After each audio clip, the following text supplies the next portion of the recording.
Hi everyone, welcome back to my channel. তো আমি MTS এর জন্য জিকে পিওয়াইকিউ স্টার্ট করেছিলাম, মাত্র একটি ক্লাসই হয়েছিল। এটা আমি বন্ধ করে দিয়েছি। তার কারণ হলো তোমরা জানো যে ভেন্ডর চেঞ্জ হয়েছে। তো আগে যেটা টিসিএস প্যাটার্ন ছিল তার থেকে অনেকটাই আলাদা অ্যাপ্রোচে কোয়েশ্চেন্স জিজ্ঞেস করছে এখন। তো শুধু আগে মানে আগের পিওয়াইকিউ করে বেশি একটা বেনিফিট হবে বলে আমার মনে হয় না। তাই আজকে থেকে আমি একদম নতুন প্যাটার্ন অনুযায়ী মক টেস্ট শুরু করছি। তোমরা নিশ্চিন্তে দেখো এবং নোট ডাউন করো। আর আমি বলে দিই যে আমি যে কোয়েশ্চেন্সগুলো করাবো এই সিরিজে, এগুলো রিসেন্টলি যে সিজিএল এক্সাম হলো, এডুকেটি কন্ডাক্ট করেছিল নতুন প্যাটার্ন, তার কোয়েশ্চেন্স থাকবে এবং তার সাথে প্রচুর এক্সট্রা ডিটেলস তোমরা পাবে যেমনটা আমি করাই। তো ভিডিওটি তোমরা কমপ্লিট দেখো। আর এর পিডিএফ মানে ক্লাসের পিডিএফ তোমরা টেলিগ্রাম চ্যানেলে পেয়ে যাবে, ডিসক্রিপশনে লিঙ্ক দেওয়া রয়েছে, তোমরা জয়েন হয়ে যাবে। হ্যাঁ, আর আমি চেষ্টা করব এই সিরিজটি কমপ্লিট মানে কন্টিনিউ রাখার যতদিন না এক্সাম হচ্ছে। হুম, তো চলো তাহলে স্টার্ট করি। First question: which of the following features distinguishes the Elephanta caves from other rock-cut sites of early India? Elephanta গুহাগুলিকে প্রাচীন ভারতের অন্যান্য শিলাখোদিত স্থাপত্য থেকে কোন বৈশিষ্ট্য আলাদা করে? কোয়েশ্চেন্সের লেভেল একটু স্ট্যান্ডার্ড বেশি, অনেকগুলো গ্র্যাজুয়েট লেভেলের কোয়েশ্চেন্স সিজিএল এর এক্সাম হয়েছিল, সেগুলোর কোয়েশ্চেন্স। রাইট আনসার হবে option number B, the caves focus on Shaivite themes and features sculptural depth through light and shadow. গুহাগুলো শৈব থিমে কেন্দ্রিত এবং আলো ছায়ার মাধ্যমে ভাস্কর্যগত গভীরতা প্রকাশ করে। এবার দেখো, ইম্পর্টেন্ট যে কেভস আমাদের ইন্ডিয়াতে রয়েছে সেগুলো এবং তার অবস্থান এবং টাইম এবং কি ফিচার্স অ্যান্ড রিলিজিয়নগুলো একটু দেখে নাও। অজন্তা কেভস, এটা রয়েছে যে ঔরঙ্গাবাদ মহারাষ্ট্রে, এবং সাতবাহন এবং বাকেটাকা ডাইনেস্টি 200 থেকে 650 এডির সময়কালের মধ্যে এস্টাবলিশড হয়েছিল। এবং প্রধানত বৌদ্ধ গোয়া এটা। ফ্রেস্কো বা দেওয়াল চিত্রকর্মের জন্য বিখ্যাত, বুদ্ধের জীবন ও জাতকের গল্প চিত্রিত। এলোরা কেভস, এটা রয়েছে ঔরঙ্গাবাদ মহারাষ্ট্রতে, এবং হিন্দু, বৌদ্ধ, জৈন এই 3 ধর্মের গুহা রয়েছে। কৈলাস মন্দির, এটা হচ্ছে একশিলা মানে মোনোলিথিক স্ট্রাকচার, একশিলা মন্দির প্রধান আকর্ষণ এটা। এলিফ্যান্টা কেভস, এটা কোথায় অবস্থিত? মুম্বাই মহারাষ্ট্রতে। আর এটা বিখ্যাত ত্রিমূর্তি ভাস্কর্য, ইউনেস্কো ওয়ার্ল্ড হেরিটেজ সাইট এটা। এবং আরও যেগুলো এখান থেকে দেখার, বারাবার গুহা, এটা জেনাবাদ বিহারে অবস্থিত, জুনাগড় গুজরাটে। এবং এখান থেকে ভীমবেটকা কেভস খুবই ইম্পর্টেন্ট, এটা রাজস্থান মধ্যপ্রদেশে। আর এই যে ফিচার্সগুলো সেগুলো একটু তোমরা দেখে নিও, ঠিক আছে? এগুলো অবশ্যই তোমরা নোট ডাউন করবে কিংবা স্ক্রিনশট নিয়ে নেবে। Next question: read the statements on Goncha festival of Bastar. বাস্তারের গোঞ্চা উৎসব সম্পর্কিত বিবৃতিগুলি পড়ো, উপরের কোনগুলো সঠিক? Which of the above statements are correct? Option number D, 1, 2 and 3 are correct. উপরে সবগুলোই সঠিক। এবার দেখো, কিছু স্টেটস রয়েছে এবং তার প্রধান ফেয়ার্স অ্যান্ড ফেস্টিভ্যালস, মেলা এবং উৎসব সমূহ রয়েছে। তোমরা অবশ্যই এগুলো দেখবে, এগুলো থেকে 1-2টি কোশ্চেন্স গ্যারান্টি দেবে। পাঞ্জাবের যে ফেস্টিভ্যালসগুলো, যেমন বৈশাখী, লোহড়ি, গুরুপর্ব, হোল্লা মহল্লা, তিয়ান, মাঘী, যেগুলো বোল্ড করে দেওয়া রয়েছে সেগুলো একটু বেশি ইম্পর্ট্যান্ট। বসন্ত পঞ্চমী মেলা, হরিবল্লভ সঙ্গীত সম্মেলন, এগুলো ইত্যাদি। আসামের বিহু সবথেকে বেশি ইম্পর্ট্যান্ট, বিহু 3 ধরনের, বহাগ বিহু, মাঘ বিহু, কাতি বিহু। আর অম্বুবাচী মেলা, যেটা কামাখ্যা মন্দিরেও হয়। এবং দেহিং পাটকাই উৎসব, দেহিং পাটকাই, চা উৎসব, বৈশাগু, এটা অনেকবার দিয়েছে। Kerala, Onam, Vishu, Theyyam, Thrissur Pooram, Attukal Pongal, Nehru trophy, boat race, এগুলো। তামিলনাড়ুর ইম্পর্টেন্ট যেমন তো পোঙ্গল, জল্লিকাট্টু, এটা হচ্ছে ষাঁড়ের খেলা। থাইপুসাম, নাট্যাঞ্জলি উৎসব, এটা ইম্পর্টেন্ট। মহামাঘাম উৎসব। গুজরাটে নবরাত্রি, জন্মাষ্টমী, রথযাত্রা। মোডেরা মোদেরা আর কাকরিয়া কার্নিভাল। তারনেতর মেলাটাও ইম্পর্টেন্ট, বসন্ত উৎসব। ওয়েস্ট বেঙ্গলে আমরা প্রত্যেকেই জানি দুর্গাপূজা, পয়লা বৈশাখ, কালী পূজা, গঙ্গাসাগর মেলাটা দিয়ে থাকে, এবং পৌষ মেলা। আর উড়িষ্যা রথযাত্রা, এটা পুরীতে হয়। রাজাপারবা, নোয়াখাই, কোনাক উৎসব, ছট ছাউ উৎসব, কোনার্কের চন্দ্রভাগা মেলা ইত্যাদি। উত্তরপ্রদেশের কুম্ভ মেলা, যেটা প্রয়াগরাজে হয়ে থাকে। নবরাত্রি, রামলীলা, কৃষ্ণ জন্মাষ্টমী, গঙ্গা মহোৎসব, তাজ মহোৎসবটা মনে রাখবে। বিহারের ছট পূজা সবথেকে ইম্পর্টেন্ট। বিডুলা, মকর সংক্রান্তি, বুদ্ধ জয়ন্তী, শ্রাবণী মেলা, এই মকর সংক্রান্তি মেলায় রাজগীরে হয়। এবং নাগাল্যান্ডের হর্নবিল, সেকরেনি, মৎসু, মাং, আওলিং, এগুলো ইম্পর্টেন্ট। নাগাল্যান্ডেরগুলো একটু বেশি ইম্পর্টেন্ট, তোমরা মনে রাখবে। ডিটেলসগুলো প্রত্যেকটি খুবই ইম্পর্টেন্ট। Question number 3.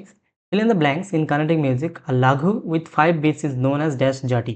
শূন্য পূরণ করো। কর্ণাটক সঙ্গীতে 5 মাত্রার লাঘুকে ড্যাশ জাতি বলা হয়। Option number C, Khanda. দেখো কার্নাটিক মিউজিক সম্পর্কিত একটু ইম্পর্টেন্ট ডিটেলস। দেখো উৎপত্তি কেন্দ্র, এটি মূলত দক্ষিণ ভারতের তামিলনাড়ু, কর্ণাটক, কেরালা ও অন্ধ্রপ্রদেশে সীমাবদ্ধ। ঐতিহ্য কি? এটি একটি স্বয়ংসম্পূর্ণ ঐতিহ্য, ইন্ডিজিনিয়াস ট্র্যাডিশন, যা বিদেশি ও পারস্য বা আরব প্রভাব থেকে মুক্ত। এই ট্রিনিটি, এই কোয়েশ্চেন্সটি দিয়েছিল, কার্নাটিক মিউজিকের ট্রিনিটি কাদেরকে বলা হয়? তারা কে? ত্যাগরাজ, মুত্তুস্বামী দীক্ষিতর এবং শ্যামা শাস্ত্রী। এই লাইনটি খুবই ইম্পর্টেন্ট। এবং এখানে এই মৌলিক রচনাগুলি সাধারণত কীর্তন এবং কৃতি নামে পরিচিত। আর এখান থেকে যেটা দেখার, সেটা হচ্ছে বাদ্যযন্ত্র। এই কার্নাটিক মিউজিক কী বাদ্যযন্ত্র ইম্পর্টেন্ট, যেগুলো প্রধান, সেগুলো ভায়োলিন, মৃদঙ্গম, ঘাটাম এবং বীণা। এবং এতে সপ্ততালম নামক একটি সুসংগঠিত তাল ব্যবস্থা অনুসরণ করা হয়। তারপরে হিন্দুস্তানি ক্লাসিক্যাল মিউজিক সম্পর্কে একটু দেখে নাও। এগুলো উৎপত্তি উত্তরপ্রদেশ, বিহার, বাংলা, মহারাষ্ট্র ও গুজরাট সহ অন্যান্য স্থানে জনপ্রিয়। আর এর মূল 3টি শাখা হলো ধ্রুপদ, খেয়াল বা খায়াল আর ঠুমরি। আর গিরিজা দেবীকে কুইন অফ ঠুমরি বলা হয়, এটা আমি জানি। আর শৈলী প্রাধান্য, এটি প্রধানত গায়ন শৈলী খেয়ালের ওপর জোর দেয়। আর এখানকার যেটা প্রধান বাদ্যযন্ত্র, সেটা হচ্ছে সিতার, সারদ, তবলা, সানাই এবং বাঁশি। আর এই ডিটেলসগুলো তোমরা একটু আন্ডার এস্টিমেট করো না, এখান থেকে কোয়েশ্চেন্স অলরেডি দিয়েছে এবং আবার যে দেবে না সেটা কোনো গ্যারান্টি নেই, তোমরা দেখে নিও একটু। বিস্তার, এই ধারাটার পরিবেশন শুরুতে আলাপ এর মাধ্যমে রাগের একটি দীর্ঘ ধীর বিস্তার ঘটনা করা। তানসেন, মুঘল সম্রাট আকবরের দরবারে বিখ্যাত সঙ্গীতজ্ঞ তানসেন ধ্রুপদ শৈলীর একজন অন্যতম প্রবক্তা ছিলেন। হিন্দুস্তানি ক্লাসিক্যাল মিউজিকের একজন, মানে ধ্রুপদ শৈলীর একজন প্রবক্তা ছিলেন তানসেন। ঠিক আছে। Question number 4. Which of the following statements about judo is correct? Judo সম্পর্কিত নিচের কোন বিবৃতিটি সঠিক?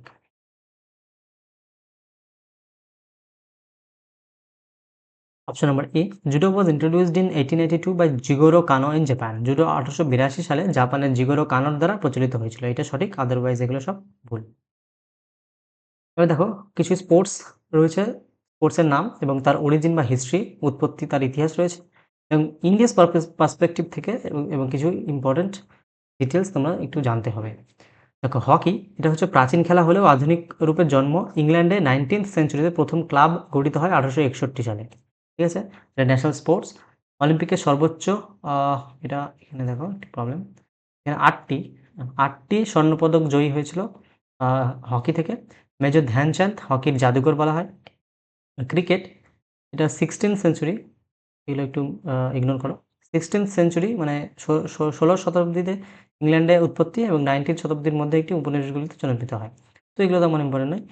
তো প্রথম যেটা দেখতে হবে এখান থেকে ইম্পর্টেন্ট, প্রথম বিশ্বকাপ হয়েছিল 1983-তে কপিল দেব। দ্বিতীয় বিশ্বকাপ জয় হয়, মানে ইন্ডিয়াস পার্সপেক্টিভ থেকে আমরা দেখছি। মানে ইন্ডিয়া প্রথম বিশ্বকাপ জিতেছিল 1983 সালে, কপিল দেব ছিল ক্যাপ্টেন, এবং দ্বিতীয় বিশ্বকাপ জিতেছিল 2011 সালে, MS ধোনি ক্যাপ্টেন ছিল। ফুটবল, আধুনিক খেলার জন্ম ইংল্যান্ডে এবং প্রাচীন রূপ চীনে ছিল কুজু। ভারতের প্রথম ফুটবল ক্লাব হচ্ছে ডালহৌসি ক্লাব, যেটা এস্টাবলিশ হয়েছে 1878 সালে, এবং মোহনবাগান 1911 সালে আইএফএ শিল্ড জয়ী। এবং ব্যাডমিন্টন পুরো নামে পরিচিত, এটা অলরেডি দিয়েছিল এসএসসি এক্সামে। পুরো নামে পরিচিত ব্যাডমিন্টন, এটা মনে রাখবে। পিভি সিন্ধু অলিম্পিকে 2টো পদক জিতেছে। সাইনা নেহওয়াল, প্রকাশ পাডুকোন ইম্পর্টেন্ট পার্সোনালিটি এই ব্যাডমিন্টনের। কাবাডি একটি ঐতিহ্যবাহী খেলা, এশিয়ান গেমসে ভারতের আধিপত্য, সর্বাধিক স্বর্ণপদক কাবাডি। হ্যাঁ, আর ওয়েট লিফটিং, কর্ণম মালেশ্বরী মনে রাখবে স্বাধীন ভারতের প্রথম মহিলা অলিম্পিক পদক জয়ী, যেটা ব্রোঞ্জ পেয়েছিল। কর্ণম মালেশ্বরী এই ভারোত্তোলন থেকে বিলং করে, ওয়েট লিফটিং থেকে। কুস্তি, রেসলিং, এটা খাসবা দাদাসাহেব যাদব, মানে কেডি যাদব, স্বাধীন ভারতের প্রথম ব্যক্তিগত ইন্ডিভিজুয়াল পদক জয়ী, যেটা ব্রোঞ্জ পেয়েছিল কুস্তি রেসলিং থেকে 1952-তে। আর Sakshi Malik, Yogeshwar Dutt important others personality. দাবা, বিশ্বনাথ আনন্দ প্রথম গ্র্যান্ডমাস্টার এবং বিশ্ব চ্যাম্পিয়ন। এর উৎপত্তি 6th সেঞ্চুরিতে প্রাচীন ভারতে চতুরঙ্গ নামে উৎপত্তি। দাবা। এই যে কিছু ইন্ডিয়াস পার্সপেক্টিভ থেকে যে ডিটেলসগুলো, এগুলো বেশি ইম্পর্ট্যান্ট। অরিজিন হিস্ট্রি তেমন খুব ইম্পর্টেন্ট না, শুধু এখান থেকে ব্যাডমিন্টন যে পুনা, সেটা মনে রাখবে, পুনা নামে পরিচিত। এই ডিটেলসগুলো একটু তোমরা বেশি খেয়াল করবে, ঠিক আছে? Next question, where will the 59th National Cross Country Championship 2025 be held? 59তম ন্যাশনাল ক্রস কান্ট্রি চ্যাম্পিয়নশিপ 2025 কোথায় এবং কখন অনুষ্ঠিত হবে? এটা সিজিএল কোয়েশ্চেন দিয়েছিল। Number D, 12th January 2025, Jaipur, Rajasthan. Next question, ভারতের আন্তর্জাতিক বিনিয়োগ কৌশলের মধ্যে 2024 ভারত ইউএই দ্বিপাক্ষিক বিনিয়োগের চুক্তির মূল কাঠামোগত লক্ষ্য কী? দেখতে পাচ্ছ তোমরা কত স্ট্যান্ডার্ড লেভেলের question. Option number C, assures post establishment investor confidence via standard and national treatment। প্রতিষ্ঠার পর বিনিয়োগকারী আস্থা নিশ্চিত করতে মানগত ও জাতীয় আচরণ নিশ্চিত করে। Next question, fill in the blanks, the Santosh Trophy 2022-23 final was uniquely held in dash where Karnataka defeated Meghalaya to win the title after 54 years। Santosh trophy 2022-23 এর ফাইনাল অন্যান্যভাবে ড্যাশে অনুষ্ঠিত হয়, যেখানে কর্ণাটক 54 বছর পর মেঘালয়কে হারিয়ে শিরোপা জিতেছিল। দেখো, কারেন্ট অ্যাফেয়ার্স কোয়েশ্চেন্সগুলো আমি এক্সট্রা ডিটেলস রাখিনি, তেমন কোনো রাখার কোনো জায়গা নেই। মানে কারেন্ট অ্যাফেয়ার্স থেকে এখান থেকে আর কী কোয়েশ্চেন্স রাখবো, আমি এক্সট্রা পরে যখন কারেন্ট অ্যাফেয়ার্স করাবো তোমাদের এটা হয়ে যাবে। আমি পিডিএফ একটি রেডি করছি কারেন্ট অ্যাফেয়ার্সের। এটা আনসার হবে option number B, Riyadh. 8, Kavitha আয়ারের landscape of loss, the story of an Indian drought বইটির সারমর্ম কোনটি সবচেয়ে ভালোভাবে তুলে ধরে? দেখছো question 11। Option number A, study of on droughts human and ecological impacts in India, ভারতের খরার মানবিক ও পরিবেশগত প্রভাব নিয়ে একটি অধ্যয়ন। দেখো, ইম্পর্টেন্স কিছু অথার এবং তাদের বইগুলোর নাম একটু দেখে রাখো। এখান থেকে কোয়েশ্চেন্স, মানে যেহেতু এমটিএস 10th লেভেলের, তো এত ডিপ কোয়েশ্চেন্স নাও আসতে পারে, তো বুকস অ্যান্ড অথার্স থেকে কোয়েশ্চেন দিতেই পারে, তো তোমরা দেখে নাও। অরুন্ধতী রয়ের যে the god of small things, the ministry of utmost happiness, Azadi, war talk. Salman রাশদির midnight children, victory city, the satanic verses, shame. Vikram শেঠের a suitable boy, a golden gate, two lives, beastly tales. Shashi থারুরের an era of darkness, why I am an atheist, why I am a Hindu, the great Indian novel, pax India. Actually এই বইগুলোর নাম ইংলিশে পড়লে তোমাদের বেশি better হতো। Jhumpa Lahiri, the interpreter of maladies, the namesake, unaccustomed earth, whereabouts. Jhumpa Lahiri. ঠিক আছে, আপাতত এই 5টি অথারের বুকস তোমরা একটু দেখে রাখো, পরে আমি যখন আবার কোয়েশ্চেন্স আসবে বুকস অ্যান্ড অথার্স থেকে, তখন আমি আদার্স যে আরও ইম্পর্টেন্ট অথার্স রয়েছে সেখান থেকে আমি তোমাদের প্রোভাইড করবো, ঠিক আছে? Next question, consider the following statements about glacial ল্যান্ডফর্মস। Statement 1, ওকে, তোমরা একটু দেখো, এগুলো ভিডিওটি পজ করে তোমরা দেখে নেবে এবং আনসার করার চেষ্টা করবে। কোয়েশ্চেন্স, এটা অপশন নাম্বার যেটা রাইট আনসার হবে, অপশন নাম্বার সি, 1 and 2 আর কারেক্ট, বোথ স্টেটমেন্ট 1 and 2 আর কারেক্ট। দেখো, গ্লেসিয়াল ল্যান্ডফর্মস থেকে কিছু ডিটেলস। সার্ক বা করি, এটি হলো হিমবাহের উৎস অঞ্চলে সৃষ্ট আসনাকৃত আর্মচেয়ার শেপড বা অর্ধ গোলাকার একটি ধরনের ভূমিরূপ। অ্যারেট কি, এটি হলো দুটি সার্কের বা হিমবাহ উপত্যকার মধ্যে অবস্থিত তীক্ষ্ণ খাঁজকাটা শৈলশিরা বা ধারালো পর্বতশ্রেণী। হর্ন কি, হর্নটি ইম্পর্টেন্ট, এটি হলো একটি তীক্ষ্ণ পিরামিড চূড়া যা 3 বা ততোধিক অ্যারেটের মিলনস্থানে গঠিত হয়, যেমন সুইজারল্যান্ডের ম্যাটারহর্ন। ট্রাফ উপত্যকা বা ইউ আকৃতির উপত্যকা, এটি হিমবাহের ক্ষয়কার্যের ফলে গঠিত একটি ইউ আকৃতির প্রশস্ত উপত্যকা।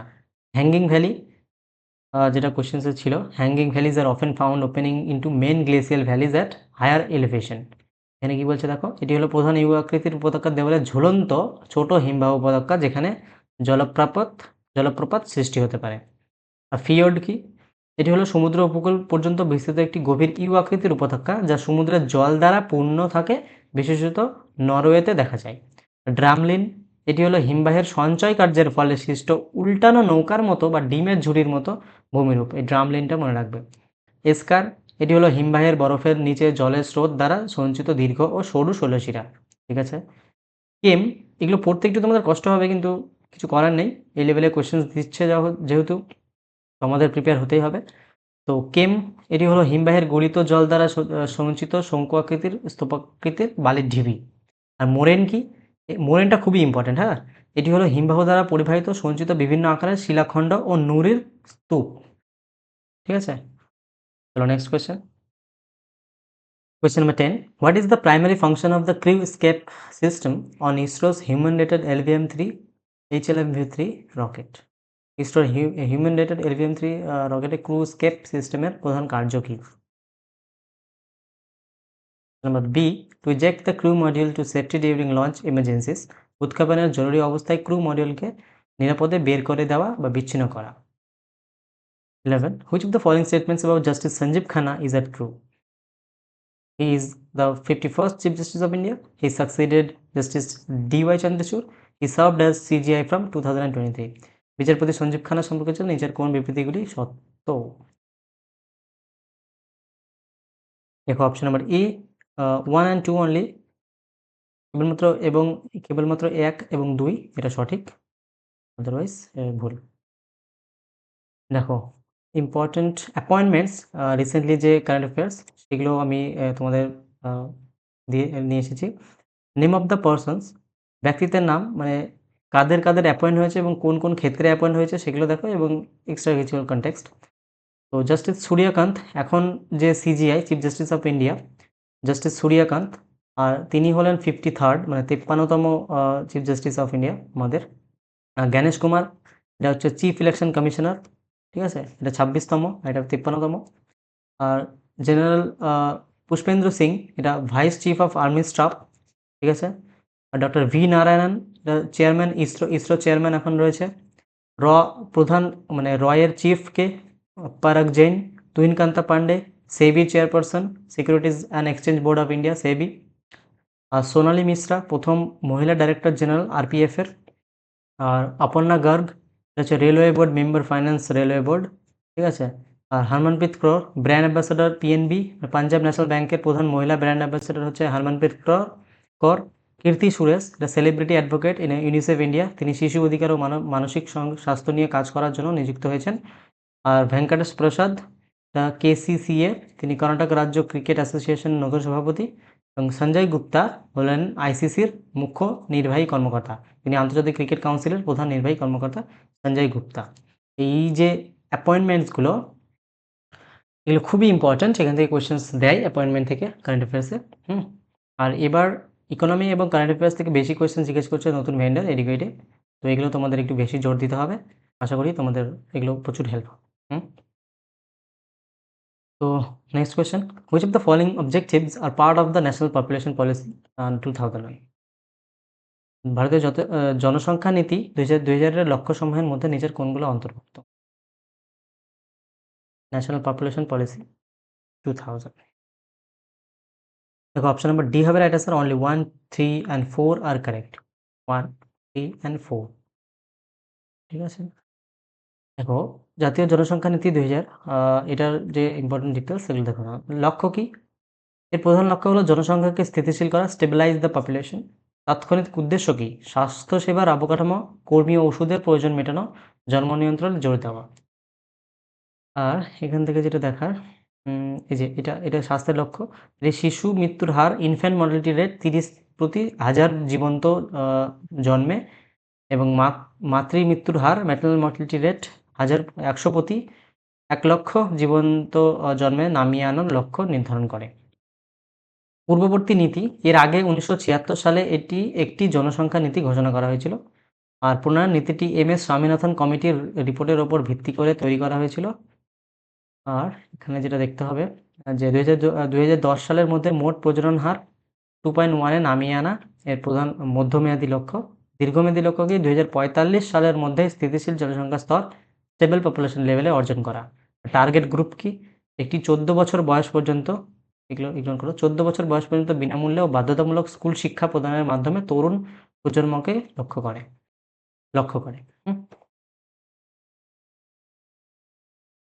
Sorry, Which pathway in cellular respiration generates the most ATP? কোষীয় শ্বসনের কোন পথ সবচেয়ে বেশি এটিপি উৎপন্ন করে?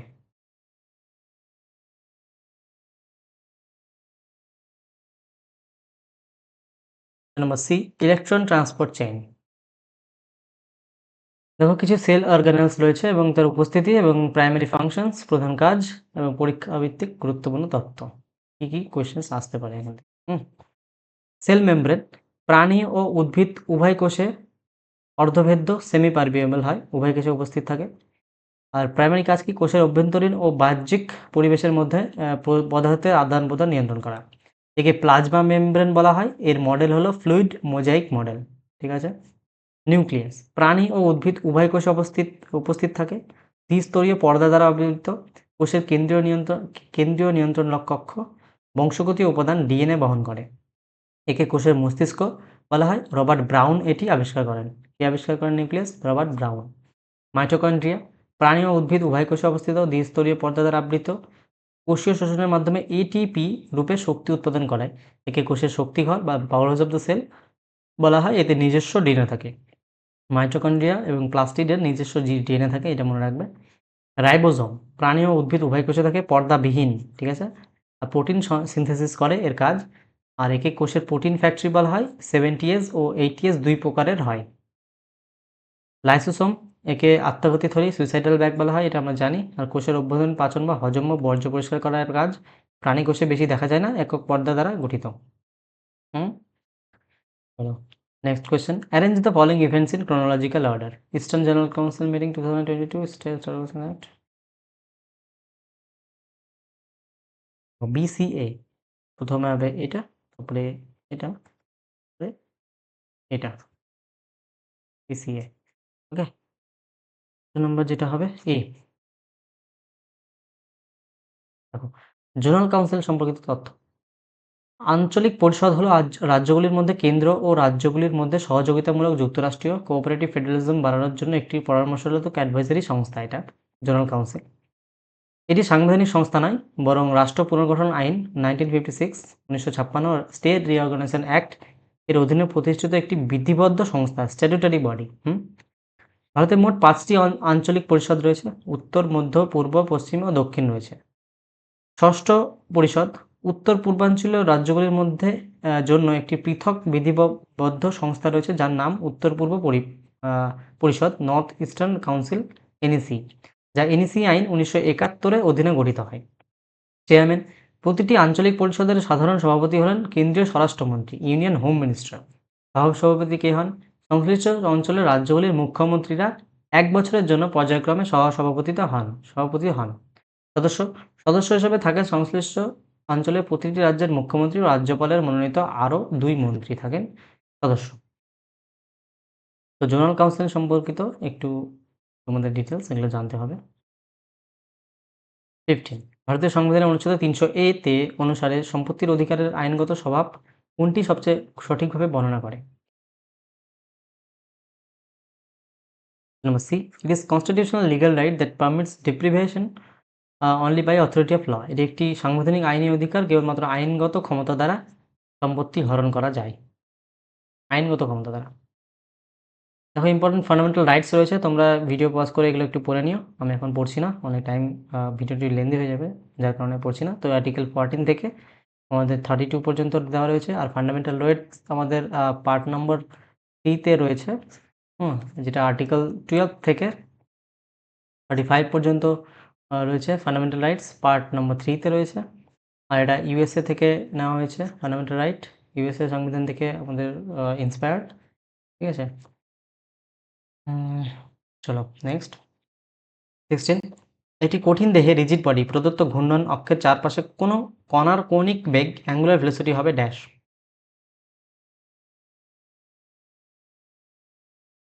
Option B, the same for all particles.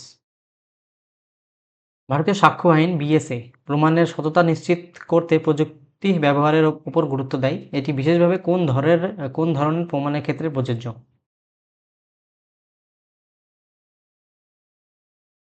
Option number C, digital and electronic evidence, digital ও ইলেকট্রনিক প্রমাণ। 18 নিচের যুক্তি এ এবং কারণ আর পড়ে সঠিক বিকল্প চিহ্নিত করো। The One Nation One Ration card ensures portability of food grains. It uses Aadhaar-enabled biometric authentication. Option number B. Both A and are true, but R is not the correct explanation of A. 19. Cherao, the bamboo dance performed using crossed bamboo sticks, is a folk dance of which state? Cheraw বাঁশের crossed stick ব্যবহার করে করা বাঁশ নৃত্য এটি কোন রাজ্যের লোকনৃত্য? চেরাও হচ্ছে অপশন নম্বর এ, মিজোরামের লোকনৃত্য। দেখো ইম্পর্টেন্ট স্টেটস, কিছু স্টেট রয়েছে এবং তার ফোক ডান্সেস, তোমরা এটা স্ক্রিনশট নিয়ে নেবে এবং পারলে তোমরা একটু নোট ডাউন করে নিও, তোমাদের বেটার হবে। ঠিক আছে, আসামের বিহু, বাগরুম্বা, ওজাপালি, ঝুমুর, খোলা গোপাল, নাট পূজা, কানাই। পাঞ্জাবে ভাংরা, গিদ্দা। গুজরাটে গারবা, ডান্ডিয়া রাস, ভাবাই, টিপ্পানি, হালি, পদর, গোফ। ঠিক আছে, রাজস্থানে ঘুমর, কালবেলিয়া, ভাবাই, তেহরাতালি, চক্রি, কাচ্চি ঘড়ি, গোবিন্দ।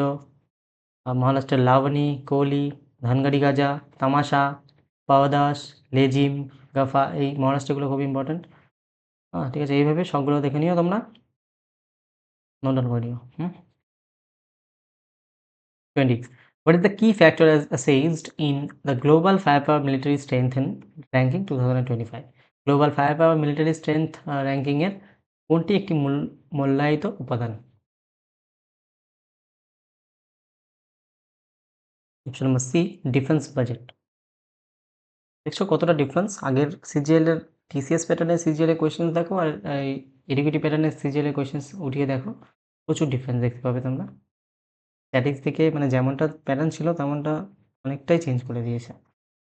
এখন ডিপ থেকে বেশি কোয়েশ্চেন জিজ্ঞেস করছে, ইকোনমি, কারেন্ট অ্যাফেয়ার্সে একটু বেশি তোমাদের জোর দিচ্ছে। 21. নিচের কোনটি সমবায় খাতের শিল্পগুলিকে সঠিকভাবে বর্ণনা করে? Which of the following correctly describes cooperative sector industries? Option number C, owned by workers or suppliers sharing profits and losses. শ্রমিক বা সরবরাহকারীদের মালিকানায় লাভ ও ক্ষতি ভাগাভাগি করা হয়। দেখো, education is now placed under which list after the 42nd amendment? 42nd সংশোধনের পরে, 42তম সংশোধনের পরে শিক্ষা কোন তালিকায় রাখা হয়েছে? এডুকেশন এখন কনকারেন্ট লিস্টে রয়েছে। দেখো আমাদের যে 7th শিডিউলে যে লিস্টগুলো রয়েছে সেগুলো দেখে নাও। ইউনিয়ন লিস্ট অনুচ্ছেদ 246(1). এর মধ্যে যে ইম্পর্ট্যান্ট, যেমন প্রতিরক্ষা, বৈদেশিক সম্পর্ক, যুদ্ধ ও শান্তি, রেলওয়ে, ডাক ও টেলিগ্রাফ, নাগরিকত্ব, ব্যাংকিং, মুদ্রা, আয়কর, সেন্সাস ও কেন্দ্রীয় গোয়েন্দা সংস্থা। খুব বড় বড় যে তোমাদের অর্গানাইজেশনসগুলো সেগুলো ইউনিয়ন লিস্টের মধ্যে রয়েছে। এই তালিকার বিষয়গুলোতে শুধুমাত্র সংসদেই মানে পার্লামেন্টই আইন প্রণয়ন করার ক্ষমতা রয়েছে এই ইউনিয়ন লিস্টে। মূল সংবিধানের 97টি ছিল, বর্তমানে প্রায় 100টি বিষয় রয়েছে সাবজেক্ট। State list 246 subclass 3। আর স্টেট লিস্টে রয়েছে জনস্বাস্থ্য, স্যানিটেশন, আইন শৃঙ্খলা যেমন পুলিশ, জেল, স্থানীয় সরকার, লোকাল গভর্নমেন্ট, কৃষি, জলসেচ, মৎস্য চাষ ও জনপথ। এই তালিকার বিষয়গুলিতে সাধারণত রাজ্য আইনসভা প্রণয়ন করতে পারে। মূল সংবিধানে 66টি ছিল, বর্তমানে প্রায় 61টি বিষয় রয়েছে। আর কনকারেন্ট লিস্টে 246 সাবক্লাস 2 আর শিক্ষা রয়েছে, যেটা আমাদের কোয়েশ্চেন ছিল। এডুকেশন এখন কনকারেন্ট লিস্টে। ফরেস্ট, বন্যপ্রাণী, পাখি সংরক্ষণ, ফৌজদারি ও দেওয়ানি পদ্ধতি, বিবাহ বিচ্ছেদ মানে marriage and divorce, trade union এবং সামাজিক নিরাপত্তা। এই তালিকার বিষয়গুলিতে কেন্দ্র ও রাজ্য উভয় আইন প্রণয়ন করতে পারে, তবে বিরোধের ক্ষেত্রে যে কোনো যদি প্রবলেম হয় কিংবা ডিসপিউট দেখা যায়, তবে এক্ষেত্রে কনকারেন্ট লিস্টে আইন প্রণয়ন করার ক্ষমতা কেন্দ্রের কাছে চলে যায়। মূল সংবিধানে 47টি ছিল, বর্তমানে প্রায় 52টি বিষয় রয়েছে। আর এটা আমাদের 7th শিডিউলে রয়েছে, 7th শিডিউলে এই তালিকাগুলো। ঠিক আছে। 23. What is the main objective of the National Framework for Climate Services launched in 2024? কিছু কতগুলো কারেন্ট অ্যাফেয়ার্স থেকে কোয়েশ্চেন জিজ্ঞেস করতে, আবার ডিপ। নাম্বার সি, খাতে বিশেষায়িত জলবায়ু তথ্য পরিষেবা প্রদান করা। 24. Argon is produced in earths crust via dash. Argon পৃথিবীর ভূত্বকে কোন প্রক্রিয়ায় উৎপন্ন হয়? নাম্বার এ, টিকে অফ K40, পটাশিয়াম 40 এর ক্ষয় দ্বারা। 25. Which of the following is true about fundamental rights and DPSPs? History থেকে তেমন কোয়েশ্চেন্সই নেই, হিস্ট্রি জিওগ্রাফি তেমন কোয়েশ্চেন্স ছিল না, পলিটি থেকে, ইকোনমি থেকে আর কারেন্ট অ্যাফেয়ার্স থেকে একটু বেশি, স্টাডিজ দেখেছিলেন কিছু। Option number C, fundamental rights are justiciable but DPSPs are not. মৌলিক অধিকারগুলি বিচারযোগ্য, ডিপিএসপি বিচারযোগ্য নয়। দেখো ডিপিএসপি সম্পর্কিত ইম্পর্টেন্ট ডিটেলস তোমরা দেখে নাও। ডিপিএসপি ভারতের চতুর্থ সংখ্যা, পার্ট 4 36 থেকে 51, আর্টিকেল 36 থেকে 51 নামে অনুচ্ছেদ পর্যন্ত বর্ণিত রয়েছে। আর এটা আয়ারল্যান্ডের সংবিধান থেকে গৃহীত হয়েছে। আর ডিপিএসপিকে ভারতের সংবিধানের অভিনব বৈশিষ্ট্য, নোবেল ফিচার্স হিসেবে বর্ণনা করা হয়। আর ডিপিএসপি এটা নন জাস্টিসেবল, বিচারযোগ্য নয়, কারণ অর্থাৎ এগুলি বলবৎ করার জন্য আদালতে আবেদন করা যায় না।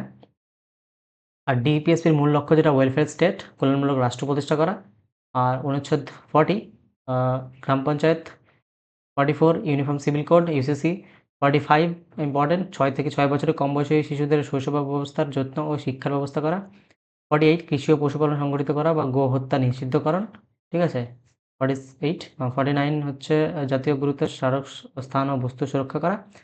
50 হচ্ছে জাতীয় জনসভা বিচার বিভাগকে কার্যনির্বাহী বিভাগ থেকে পৃথক করার পদক্ষেপ। 50 51 খুবই ইম্পর্টেন্ট, আন্তর্জাতিক মানে promotion of international piece and security. সংযোজন কি 42nd সংশোধনী 1976 দ্বারা 39A গরিবদের জন্য বিনামূল্যে আইনি সহায়তা, 43A এবং 48A এর মতো গুরুত্বপূর্ণ নীতিগুলি যুক্ত করা হয়। 42nd constitutional অ্যামেন্ডমেন্টে 39A, 43A, 48A এর মতো গুরুত্বপূর্ণ নীতিগুলি যুক্ত করা হয়, যেগুলো হচ্ছে ডিপিএসপি আন্ডারে পড়ে। তো আশা করি তোমাদের ক্লাসটি অনেক হেল্পফুল হবে এবং তোমাদের পছন্দ হয়েছে। যদি ক্লাসটি ভালো লাগে অবশ্যই তোমরা একটু শেয়ার করে দিও, আর লাইক কমেন্ট শেয়ার করে দিও, ঠিক আছে। আর যদি চ্যানেলে নতুন হও চ্যানেলটিকে সাবস্ক্রাইব করে দিও। আর আমাদের ক্লাসের পিডিএফ তোমরা টেলিগ্রামে পেয়ে যাবে, আমি প্রথমেই বললাম ডিসক্রিপশনে লিঙ্ক দেওয়া হয়েছে, তোমরা জয়েন হয়ে যাও। আর তোমরা কমেন্ট করে জানাও যে সিরিজটি কন্টিনিউ তোমরা চাও নাকি, সেটা আমাকে কমেন্টে জানাও। আমি চেষ্টা করব তোমাদের এটা সিরিজটি কমপ্লিট করার। আর তোমরা নিজেই বুঝতে পারবে এভাবে করলে তোমাদের কতটা মানে প্রিপারেশন কতটা স্ট্রং হবে, ঠিক আছে। তো দেখা হচ্ছে নেক্সট ভিডিওতে। Tata, bye bye.